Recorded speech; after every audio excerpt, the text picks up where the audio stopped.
Now I will teach how to install Kafka and RabbitMQ. So una nimo buhaton ana is mag-download ka og GDK version 17. So moadto ka sa Chrome.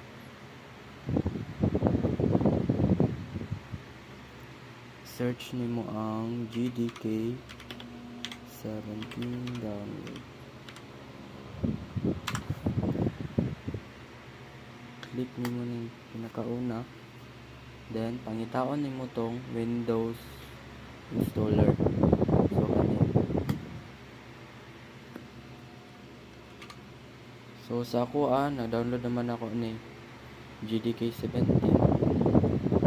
Pag human nimong download ana, imo na siya i-install.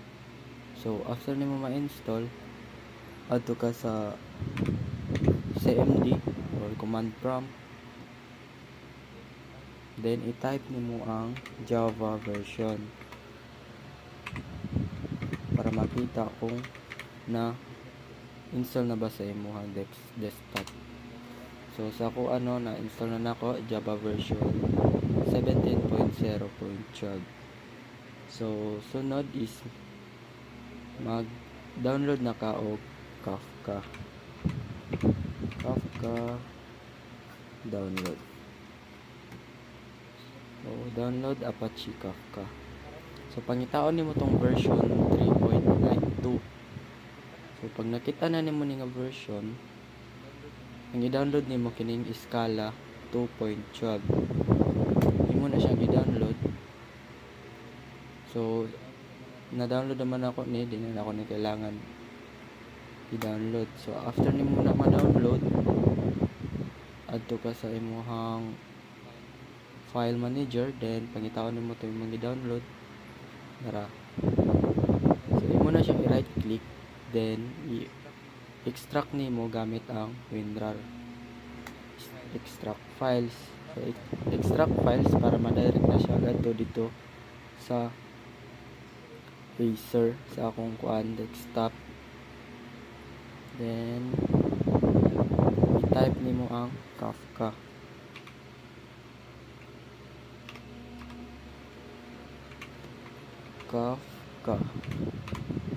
After nimo i-type, okay. Then manag okay, adto na ka sa asan nimo i-extract. So dire Kafka, then bin, Windows. So humana na, i-click nimo ang path, then i-type nimo ang CMD. Mo-direct na siya sa CMD. Then i-type nimo ni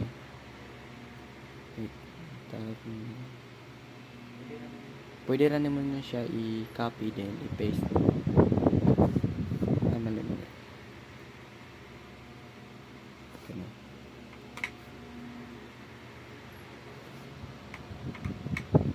And enter. So makita ninyo no, ang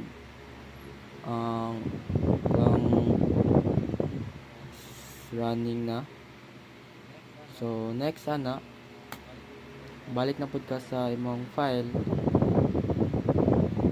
Kafka, then bin, then Windows, ato ka sa path, then i-type na pud mo ang CMD. Then human i-type na pud nimo ni. So again, pwede ra gyapon nimo ni i-copy paste. Then imo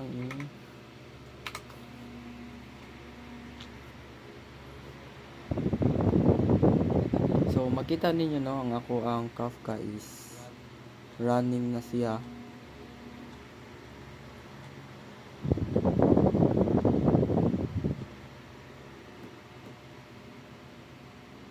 So makita niyo ang Kafka is running na siya. So sunod is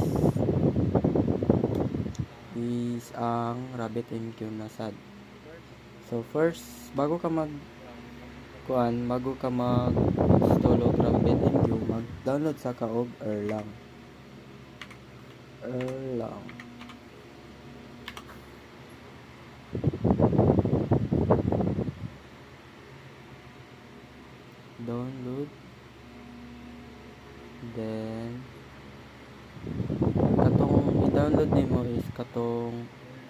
Erlang 26 kani siya. Then human mo download.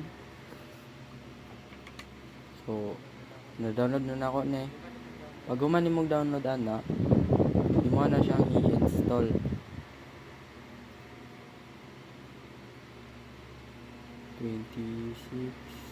Para imo na siyang i-install. Yes. Next, install.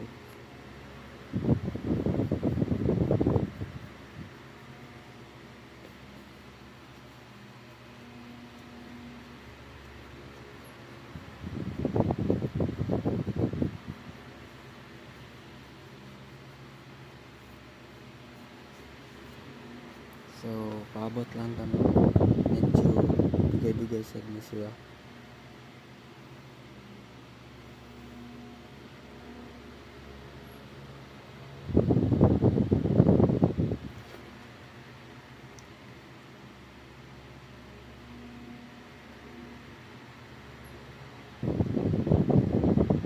So, manana mo i-close. Then, i-install na nimo to ang RabbitMQ. RabbitMQ download.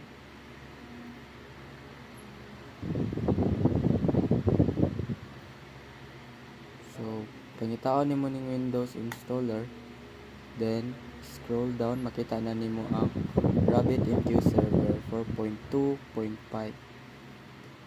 Click nimo na.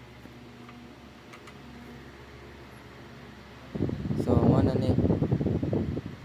So, ato ka sa file para imuhang ma-install. Yes.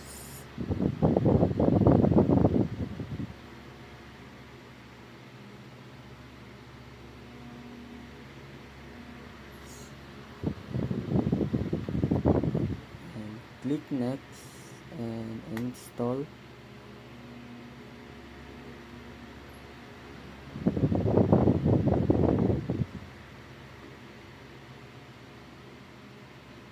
Next, finish. So, okay na. So, after ni mo ana, i-type nimo sa window ang RabbitMQ command prompt. I-run nimo siya as administrator. Yes. Then, imo ni siyang i-type. Type nimo na siya. Balik ka dito sa imo na siyang i-type. Then, enter. So, makita ninyo no, ang RabbitMQ is running na siya. So, after ana, pwede na ka mo adto sa local, adto ka sa Chrome, then i-search nimo ang localhost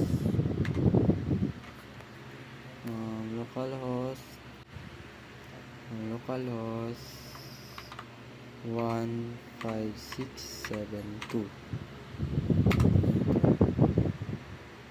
Then guess ang username ra niya is guess and ang password ra is guess. Pareha ra na tanan. And login. So makita ninyo no ang RabbitMQ is running na siya. So RabbitMQ version 4.2.5 ang gigamit. Then sa Erlang is 26.2.5.18. So sa RabbitMQ and sa Kafka,